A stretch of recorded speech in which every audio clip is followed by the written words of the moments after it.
반갑습니다. 신앙 매뉴얼의 정찬도 목사입니다. 오늘의 질문은요, 그리스도의 속죄는 왜 필요했을까입니다. 여러분, 예수님께서 기름 부음 받은 자로서 이 땅에 오셨습니다. 특별히 제사장으로서 우리 주 예수님께서 하시는 일에 대해 보다 구체적으로 우리가 살펴볼 필요가 있는데요.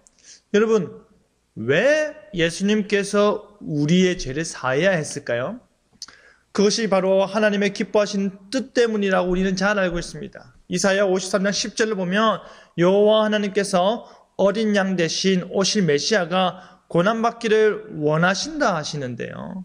그가 고난을 받음으로써 그의 영혼을 무엇으로 드린다라고 합니까? 속건 제물로 드린다 합니다.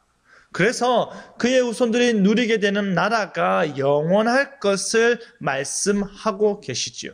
바로 이 모든 일을 죽임당한 어린 양으로 말미암게 되는데 그것이 바로 하나님의 기뻐하시는 뜻이라 하였습니다. 또한 골로새서 1장 20절을 보면요, 예수 그리스도의 십자가의 피가 무엇을 이룹니까? 화평을 이룹니다. 그래서 땅에 있는 것들이나 하늘에 있는 것들이나 모든 만물이 그리스도로 말미암아 누구와 화목하게 될까요? 하나님 아버지와 화목하게 되는데요. 그 일도 하나님께서 기뻐하십니다.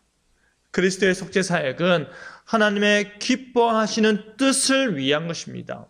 왜 하나님께서 그것을 그토록 기뻐하실까요? 왜? 그 일이 하나님께서는 그토록 기뻐하는 일로 여기실까요? 하나님의 사랑과 공의에 근거하기 때문입니다.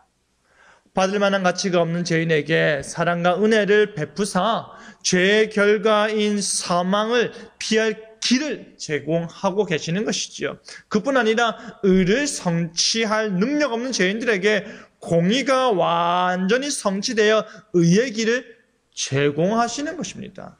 믿지 않는 자는요, 하나님의 독생자의 이름을 믿지 않는다는 이유 하나만으로 어떻게 됩니까? 벌써 심판을 받습니다. 그것은 바로 속죄의 공의적 측면을 그대로 보여주는 것이지요.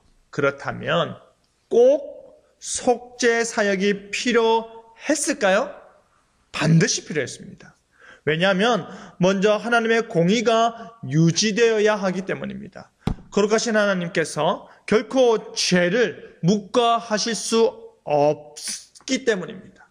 왜냐하면 정직하시고 신실하신 하나님께서는요, 그가 하신 말씀 앞에서 정직하시고 그의 말씀을 그대로 이루시는 데 있어서 신실하시기 때문에 그의 모든 말씀을 실행치 않는 자들을 형벌을 받게 할 수밖에 없는 것입니다. 그의 말씀이 지켜져야 되고 그 말씀을 지키지 않는 자들에게는 그 말씀에 따라서 형벌을 내릴 수밖에 없는 것이죠.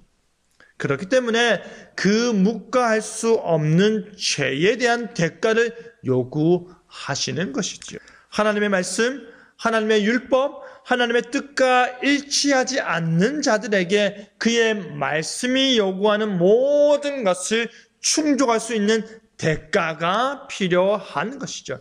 그것이 바로 속죄 사역이 절대적으로 필요한 이유입니다. 그 은혜가 우리에게 주어지고 그 속죄 사역이 바로 여러분을 위하여서 이루어진 이름을 늘 기억하시길 바랍니다. 감사합니다.